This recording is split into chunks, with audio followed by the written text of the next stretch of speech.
because there's just a ton of work to do. And a lot of times, you know, when you have to walk 1,000 miles and you take the first step, it looks like a long ways. And it really helps if there's someone there saying, well, we're one step closer. You know, the goal definitely exists. It's not just a mirage out there. So in 1,001 little and sometimes larger ways, the vision needs to be reiterated. I do that a lot. Boy, I've forgotten how much work it actually is to start a company. It's a lot of work. And you've got to do everything. You've got to come up with a name. You've got to come up with a logo. I mean, in addition to designing the product, you've got to figure out what to design. You've got to figure out how you're going to get it to the marketplace. You've got to do a part number system. You've got to go get bank accounts. You've got to set up charts, general ledgers, get a management information system, get a little kitchen set up, get a coffee maker, all this stuff. Well, my first saying is that the honeymoon is over. All of those wonderful things that we got for just being are now sort of just old news. We are like every other startup. We've been a company now for 6 months. And yes, you could say that, well, we had a lawsuit for 4 of those months and we had this and that. But the bottom line is the world doesn't really care. What the world cares about is what we produce. We've been a startup for 6 months. We've been spending money like we've been a startup for 6 months. And in some areas, we've really produced a lot. We've got a lot to show for 6 months in some areas. In other areas, we don't have a lot to show for 6 months. So I hope that throughout this retreat, we tend to make sure that our feet are on the ground and we realize that we're going to be judged like every other startup from here on out, and that is by what our product is and how timely we bring it to market.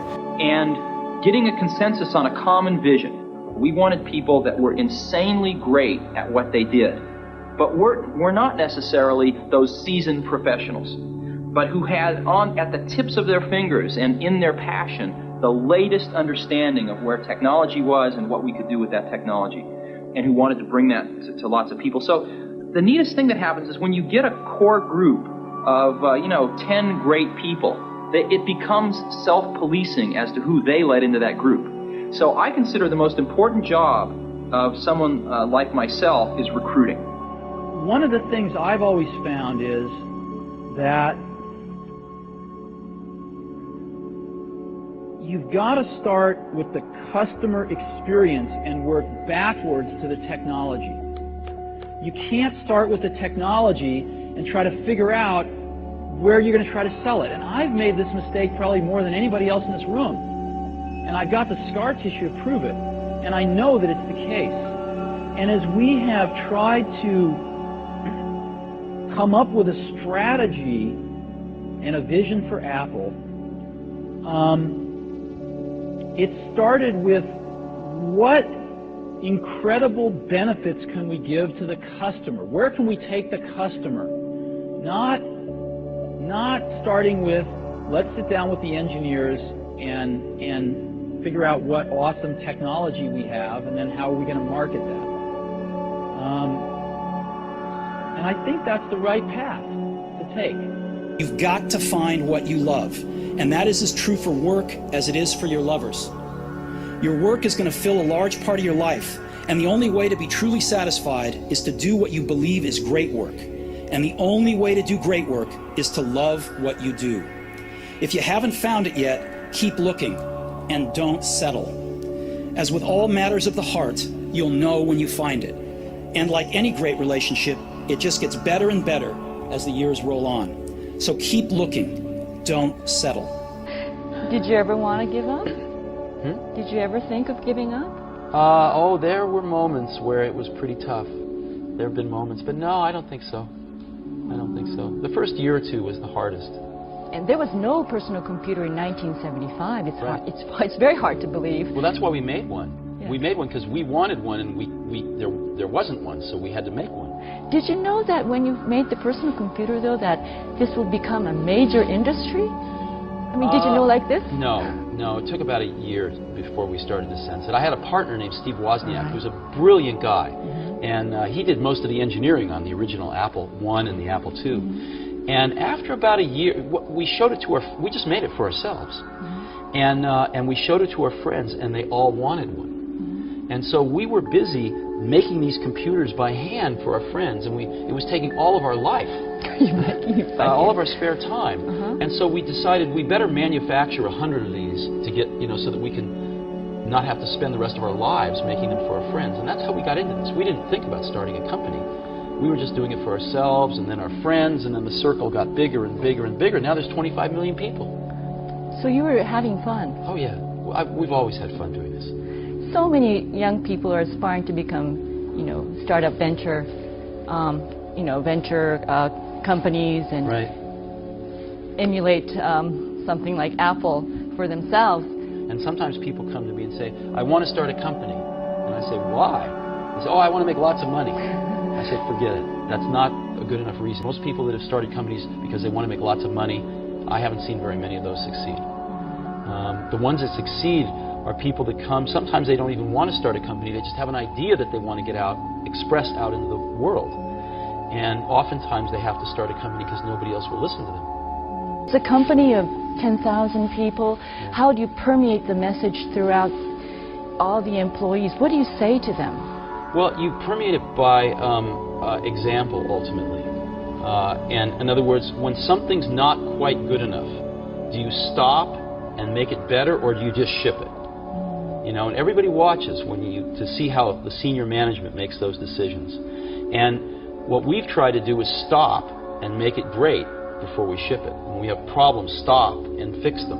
And by example, you can say anything you want, but everybody watches very carefully when you're in a difficult situation, what decisions you make, what values you have. They would like to know how you do it, and it's probably it's probably not easy to do.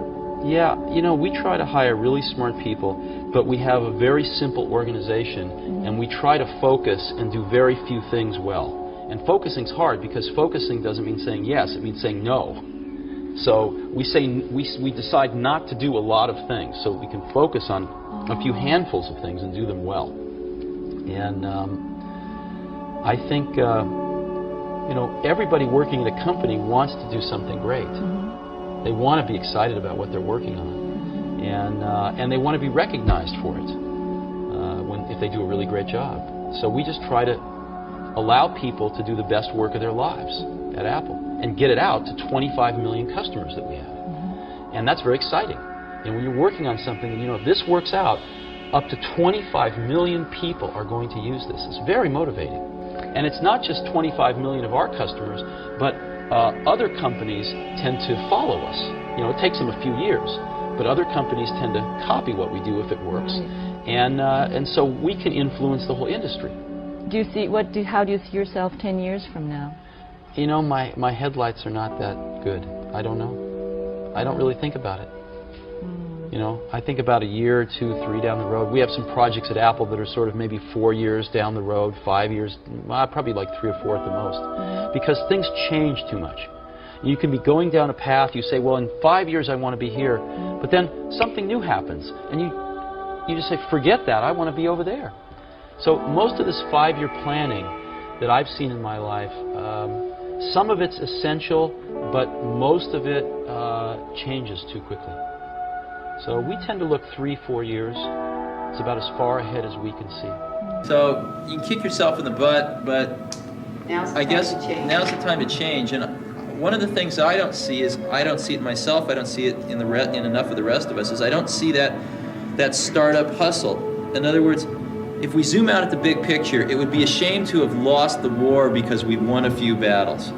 And I sort of feel like I and some of the rest of us are concentrating too much on the smaller battles.